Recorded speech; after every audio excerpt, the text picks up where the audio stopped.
Hello everyone, तपाईँलाई स्वागत छ मेरो च्यानल विज्ञान बुस्टरमा। आज हामी जान्न गइरहेको टपिक रहेको छ क्लास 8 को वेट भन्ने टपिक रहेको छ।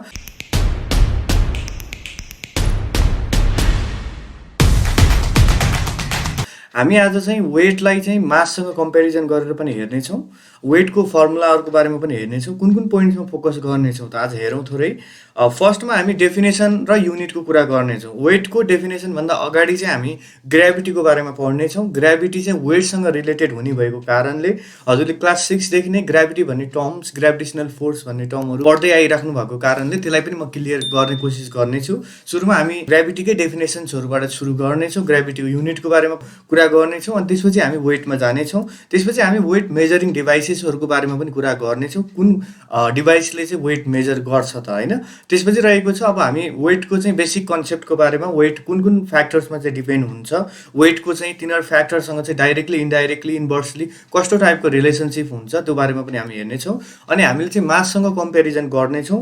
मैले 4वटा डिफ्रेन्सेसहरू राखेको छु। 4वटा डिफ्रेन्स पढ्नुभयो भने हजुरलाई अब अप्पर क्लाससम्म पनि एकदमै क्लियर हुनेछ वेट र मासको डिफ्रेन्सको बारेमा। किनभने हामी सानो क्लासमा चाहिँ मास र वेट भनेको चाहिँ एउटै टर्म हो भन्ने टाइपले चाहिँ युज गरिरहेको हुन्छौँ।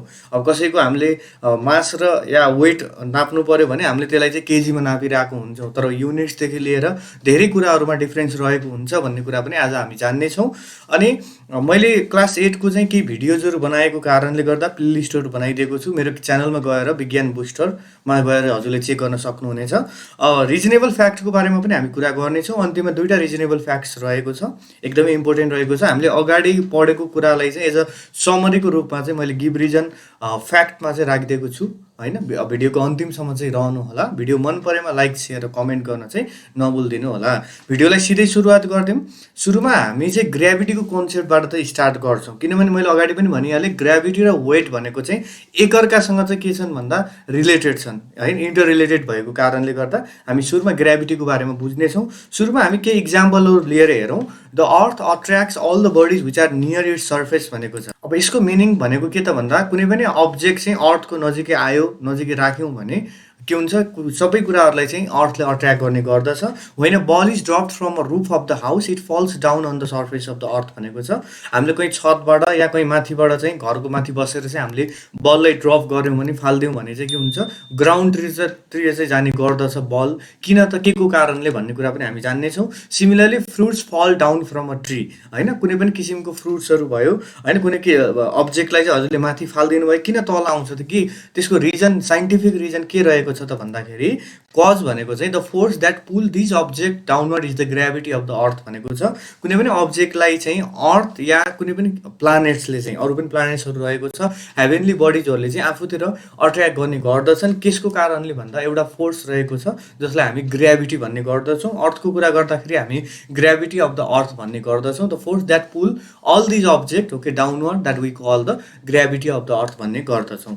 त्यसपछि आउनु ग्राभिटीकै थोरै कुराहरू हेरौँ। डेफिनेसनको कुरा गर्दाखेरि gravity is the force that pulls a body towards the centre of the earth or a planet भनेको छ। अब सेन्टरसम्मै पुग्ने कुरो त भएन, तर अर्थ या कुनै पनि किसिमको प्लानेटले चाहिँ के गर्छ भन्दा अरू जुन 7 प्लानेट्सहरू रहेको छ, अल टुगेदर 8 प्लानेट्स छ सोलर सिस्टममा चाहिँ, तिनीहरूले कुनै पनि अब्जेक्टलाई चाहिँ आफ्नो सेन्टरतिर तान्ने कोसिस गर्छ है। अब त्यहाँ त माटो ढुङ्गाहरू हुन्छ, भित्रै जाने कुरो चाहिँ भएन, त्यो सेन्टरतिर तान्ने गर्छ अ टाइप अफ फोर्सले गर्दाखेरि, जसलाई हामी ग्राभिटी भन्ने गर्दछौँ। The force that pulls a body towards the centre of the earth or a planet that we call the gravity. अब यो फोर्स नै भएको कारणले एसआई युनिटको कुरा गर्दाखेरि चाहिँ न्युटनमा मेजर गरिन्छ। एसआई युनिट भनेको, अब यसको सिजिएस युनिटको कुरा गर्दाखेरि चाहिँ डिवाई यानि डाइन हुन्छ। न्युटनलाई हामी क्यापिटल यानले चाहिँ डिनोट गर्ने गर्दछौँ। अब भेक्टर र स्केलरको कुरा गर्दाखेरि फोर्स जहिले पनि के हुन्छ, भेक्टर क्वान्टिटी हुने भएको कारणले अब ग्राभिटी भनेको हामीले सुरुमै डेफिनेसन दिँदाखेरि नै, अब फर्स्ट डेफिनेसनमा हामीले के भनेको छ, ग्राभिटी इज द फोर्स भनेको छ भने यो स्योरली 100% नै भेक्टर क्वान्टिटी हुने गर्दछ। त्यसको मिनिङ भनेको चाहिँ म्याग्निट्युड र डिरेक्सन दुइटै हुने गर्दछ। त्यसपछि एफेक्टिङ फ्याक्टर रहेको छ। अब ग्राभिटीलाई चाहिँ केही फ्याक्टर्सहरूले चाहिँ एफेक्ट गर्ने गर्दछ। ग्राभिटी भन्ने बित्तिकै फोर्स होइन, अफ द अर्थ र planet depends on its mass and radius भनेको छ। अब कुनै पनि पर्टिकुलर प्लानेट सेटेलाइट पनि हुनसक्छ होइन, मुनको पनि आफ्नो ग्राभिटी हुने गर्दछ। अब यो कुन फ्याक्टरमा डिपेन्ड हुन्छ भन्दा दुईवटा फ्याक्टर याद गरिराख्नु होला, रेडियस र मास भनेको छ। प्लानेटको मास कति छ, जस्तो जुपिटरको सबभन्दा धेरै मासहरू हुन्छ, अरू प्लानेटको थोरै होला, कसैको धेरै होला। रेडियसको कुरा गर्दाखेरि पनि के हुन्छ, जुपिटरको बढी रेडियस छ, ठुलो साइज भएको कारणले रेडियस धेरै हुन्छ। अब यस्तो दुईवटा फ्याक्टरमा चाहिँ डिपेन्ड हुने रहेछ भनेर चाहिँ हजुरले बुझ्नु पऱ्यो। ग्राभिटी भने चाहिँ दुईवटा फ्याक्टरमा डिपेन्ड हुँदो रहेछ। अब त्यसपछि हामी अब वेटतिर जाउँ। वेट भन्ने बित्तिकै हामी यसलाई ग्राभिटीसँग रिलेट गरेर हेर्छौँ। Weight of the body is the gravity acting on the body भनेको छ। वेट भन्ने बित्तिकै चाहिँ त्यो पर्टिकुलर अब्जेक्टमा, जस्तो हजुरले यहाँनिर एउटा बोई देख्न सक्नुहुन्छ, एउटा प्लानेट मानौँ अर्थमा बसिरहेको छ। बस्दाखेरि चाहिँ अब यो प्लानेट अब मानौँ अर्थको त सर्टेन ग्राभिटी रहेको छ। अब यो ग्राभिटीले चाहिँ त्यो पर्टिकुलर बोईलाई चाहिँ कति फोर्स लगाएर चाहिँ एक्ट गरिरहेको छ त, हो त्यसैलाई हामी वेट भन्छौँ के। वेट भनेको चाहिँ ग्राभिटीसँग इन्टर रिलेटेड छ, एउटै कुरो हो है। अब त्यो प्लानेटले चाहिँ त्यो पर्टिकुलर पर्सन या पर्टिकुलर अब्जेक्टलाई चाहिँ कति ग्राभिटी लगाउँछ त, हो त्यसैलाई हामी चाहिँ वेट भन्ने गर्दछौँ। अझ यसलाई हेरौँ, डेफिनेसनको कुरा गर्दा the weight of the body is defined as the force with which it is pull towards the centre of the earth or planet भनेको छ। अब वेट भन्ने बित्तिकै कुनै पनि अब्जेक्टलाई चाहिँ अब मानौँ अर्थले त तान्ने गर्दछ ग्राभिटीकै कारणले होइन, कति फोर्सले चाहिँ तान्छ त, सेन्टरतिर कति फोर्सले तानिरहेको छ, त्यसलाई नै हामी वेट अफ द बडी भन्छौँ। The force with which it is pull towards the centre, भाइ how much force it is pulled towards the center of the earth or a planet, that we call the weight of the body भनेर भनिन्छ। त्यसपछि आउनु variable quantity भनेको छ। Variable भनेको चाहिँ यो भेराइ गर्छ, फरक फरक हुन्छ। हजुर चाहिँ टप अफ द माउन्ट एभरेस्टमा जानुभयो भने फरक भ्यालु आउँछ, नेपालकै केसमा हेर्ने भने जुम्ला हुम्लामा जानुभयो भने फरक आउन सक्छ, तराई रिजनमा फरक आउँछ, हिली रिजनमा फरक आउँछ, डिजर्ट एरियामा फरक आउँछ, अमेरिकामा जानु फरक आउँछ। त्यही भएर यसलाई भेरिएबल क्वान्टिटी भन्छौँ, किनभने वेट चाहिँ दुईवटा फ्याक्टरमा डिपेन्ड हुन्छ, एसलेसन ड्यु टु ग्राभिटी र मास अफ द बडीमा डिपेन्ड हुने भएको कारणले यसलाई हामी भेरिएबल क्वान्टिटी भन्छौँ। It is a variable quantity because its value varies from place to place भनेको छ, भेराइ गर्छ भनेको फरक फरक हुन्छ भनेर भने है। त्यसपछि आउनु डिभाइस। अब कुन डिभाइसले चाहिँ हामी वेटलाई मेजर गर्छौँ। Weight is measured by using the spring balance भनेको छ। जस्तो मासलाई हामी बिम ब्यालेन्सले मेजर गर्थ्यौँ, digital balance, grocers balance, physical balance, different खाले ब्यालेन्सहरू युज गर्थ्यौँ भने, डिभाइसहरू युज गर्थ्यौँ मासको लागि भने। वेटको लागि हामीलाई स्पेसली स्प्रिङ ब्यालेन्स छ, साइडमा हजुरले पिक्चर पनि देख्न सक्नुहुन्छ। द एसआई युनिट अफ वेटको कुरा गर्दा न्युटन हुन्छ। वेट भन्ने बित्तिकै यो पनि फोर्स नै हो, किनभने डेफिनेसनमा हेर्नु is define as the force भनिरहेको छ भने अब यो पनि अ टाइप अफ फोर्स नै हो। फोर्स भइसकेपछि त हजुरले सानै क्लासदेखि पढिराख्नु भएको छ न्युटन भन्ने होइन, यो कुरा रहेको छ। अब नेक्स्ट स्लाइडमा जाउँ। त्यसपछि हामी वेट चाहिँ मैले भनिहालेँ, वेट दुईवटा फ्याक्टर्समा डिपेन्ड हुन्छ। The weight of the body at a place depends on two factors भन्न सकिन्छ। एउटा रहेको छ मास अफ द बडी, अर्को भनेको चाहिँ value of acceleration due to gravity at that place भनेको छ है। यो भनेको चाहिँ हामीले जी भन्छौँ है, याद गरिराख्नु। जी भनेको चाहिँ हामी सिम्पली ग्राभिटी मात्र नभनेर चाहिँ यसलाई एसलेसन ड्यु टु ग्राभिटी भन्छौँ। अर्को चाहिँ कुनै पनि त्यो पर्टिकुलर बडीको मास कति रहेको छ त्यो फ्याक्टरमा चाहिँ डिपेन्ड हुने गर्दछ। यो कहिलेकाहीँ इक्जामहरूमा बिहालीमा फ्रिक्वेन्टली सोध्ने भएको कारणले याद गर्नु होला, दुईवटा फ्याक्टर रहेको छ, मास अफ द बडी र value of acceleration due to gravity at that place रहेको छ। अब वेट र एसलेसन ड्यु टु ग्राभिटीको पनि एकअर्कामा रिलेसनसिप रहेको छ, किनभने माथि नै आइसक्यो कुरा, फ्याक्टरमा मैले कुरा गरिहालेँ। मैले चारवटा पोइन्ट्सलाई भनेको छु, यसमा ध्यान दिनु होला।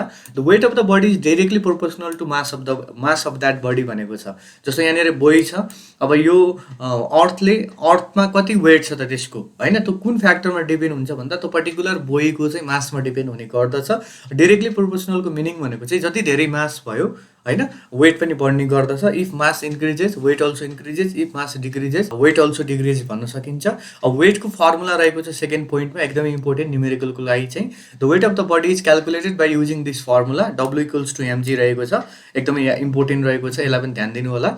अनि थर्ड नम्बरको पोइन्टमा रहेको छ the value of G acceleration due to gravity differs from place to place भनेको छ है। मैले अगाडि पनि भने अब यो भ्यालु अफ जी चाहिँ रेडियस अफ प्लानेटमा डिपेन्ड हुने भएको कारणले, रेडियस अफ हेभेनली बडीमा डिपेन्ड हुने भएको कारणले गर्दा यसको भ्यालु चाहिँ फरक फरक पर्छ। किनभने अब हाम्रो अर्थकै कुरा गर्ने भने हाम्रो अर्थ पर्फेक्टली स्पेयर छैन, स्पेरिकल सेपको छैन होइन, पर्फेक्ट स्पेरिकल सेपको छैन, पर्फेक्ट स्पेयर पनि छैन। जस्तो फुटबल जस्तो, मार्बल, भलिबल जस्तो, यो भनेको ओरेन्ज जस्तो छ होइन, कहीँ चाहिँ के छ इलिभेटेड छ भने कहीँ डिप्रेस छ होइन पार्ट्सहरू हेर्ने भने जस्तो पोलको डिस्टेन्स नाप्नु भयो होइन, अनि हजुरले इक्वेटर बिचको डिस्टेन्स नाप्नु भयो भने त्यहाँ भ्यालु फरक आउँछ। त्यो कारणले गर्दा के हुन्छ, जीको भ्यालु पनि भेराइ गर्छ कि डिफर हुन्छ प्लेस टु प्लेसमा चाहिँ। Therefore the weight of the body also differ from place to place भनेको छ, किनभने वेटको भ्यालु चाहिँ जीमा डिपेन्ड हुने भएको कारणले अब जीको भ्यालु चेन्ज हुने बित्तिकै के हुन्छ, वेटको भ्यालु पनि चेन्ज हुन्छ भनेर चाहिँ बुझ्नुपर्ने हुन्छ। अब नेक्स्टमा आउनु हजुर, डिफरेन्स बिट्विन रहेको छ, यो पनि इक्जाममा फ्रिक्वेन्टली सोध्ने क्वेसनको रूपमा रहेको छ। मास र वेटको कुरा गर्छौँ। फर्स्टमा हामी डेफिनेसनबाटै स्टार्ट गर्छौँ। मास भन्ने बित्तिकै total quantity of matter present in a body is called mass रहेको छ। सायद हजुरले यो क्लास 6-7 पनि पढ्नु भएको होला होइन। कुनै पनि बडीमा चाहिँ कति क्वान्टिटी अफ म्याटर रहेको छ, त्यो टोटल क्वान्टिटीलाई हामी मास भन्छौँ भने वेटको हामीले अगाडि पनि डेफिनेसन पढ्यौँ। यो अर्को डेफिनेसन रहेको छ, short definition is the measure of the gravity acting on the body भनेको छ। त्यो पर्टिकुलर बडीमा चाहिँ ग्राभिटी कति एक्ट भइरहेको छ त्यसलाई नै वेट भन्छौँ हामी। अगाडि दिएको डेफिनेसन पनि हजुरले राख्न सक्नुहुन्छ। सेकेन्डको कुरा गर्दा हामी युनिट्समा जान्छौँ। अब एसआई युनिट भन्ने बित्तिकै हजुरको चाहिँ मासको चाहिँ केजी हुने गर्दछ भने वेटको चाहिँ न्युटन हुने गर्दछ। थर्ड नम्बरमा रहेको छ अब मास मेजरिङ डिभाइस भनेको चाहिँ बिम ब्यालेन्स रहेको छ। वेट भन्ने बित्तिकै स्प्रिङ ब्यालेन्स रहेको छ, मैले अगाडि पिक्चरमा पनि देखाएको थिएँ। फोर्थ नम्बरमा रहेको छ मास कहिले पनि चेन्ज हुँदैन, यो कन्स्ट्यान्ट क्वान्टिटी हो। कुनै ठाउँमा जानु मानौँ अर्थको कुनै ठाउँमा गए पनि या युनिभर्सको कुनै ठाउँमा गए पनि मास यदि डिस्ट्रोय भएको छैन भने यसको भ्यालु चेन्ज हुँदैन, constant quantity for particular body रहेको छ भने वेट भनेको चाहिँ भेरिएबल क्वान्टिटी हुन्छ, किनभने वेट चाहिँ एसलेसन ड्यु टु ग्राभिटीमा डिपेन्ड हुने भएको कारणले it varies from place to place भन्न सकिन्छ। रिजनेबल फ्याक्ट 1 रहेको छ, यो पनि अब हजुरले सानो क्लासदेखि पढिरहेको कुरा। When a ball is thrown upward from the earth surface it returns back towards the earth surface why भनेको छ। हजुरले बललाई चाहिँ माथि फाल्नुभयो भने तल किन आउँछ, फेरि रिटर्न ब्याक भएर किन आउँछ त है, यो सिम्पल एन्सर रहेको छ। When a ball is thrown upward from the earth surface it return back towards the earth surface because of gravity भनेको छ। ग्राभिटीकै कारणले चाहिँ के हुन्छ भन्दा तलतिर खस्ने गर्दछ। अब यहाँनिर हजुरलाई 2 मार्क्सको क्वेसन आयो भने हजुरले चाहिँ ग्राभिटीको पनि थोरै डेफिनेसनलाई मिलाएर चाहिँ थोरै लङ बनाएर चाहिँ लेख्न सक्नुहुनेछ। त्यसपछि रहेको छ reasonable fact 2 the weight of the body varies from place to place why भनेको छ। यो पनि सबैभन्दा सोधिने क्वेसनको रूपमा रहेको छ। यसमा हामी चाहिँ it is because of the following reason भनेर सुरु गर्नु है। मैले धेरै जसो गिभ रिजन लेखाउँदाखेरि चाहिँ यसरी नै स्टार्ट गर्छु र म तल पोइन्टमा लेख्ने गर्दछु है। The weight of the body depends on 2 factor भनेको चाहिँ एउटा मास अफ द बडी रहेको छ, mass of that particular body जसलाई हामी स्मल एमले डिनोट गर्छौँ। अर्को रहेको छ एसलेसन ड्यु टु ग्राभिटी रहेको छ, जसलाई हामी जीले डिनोट गर्छौँ। अनि यो पछाडिको जुन एसलेसन ड्यु टु ग्राभिटीको भ्यालु रहेको छ, the value of G differ from place to place रहेको छ है। यो किनभने जीको भ्यालु चाहिँ radius of heavenly body planet या सेटेलाइटमा चाहिँ डिपेन्ड हुने भएको कारणले गर्दाखेरि के हुन्छ, एसलेसन ड्यु टु ग्राभिटीको भ्यालु चाहिँ के हुन्छ, भेराइ गर्छ। किनभने कुनै पनि हेभेनली बडी चाहिँ पर्फेक्टली स्पेयर नभएको कारणले है।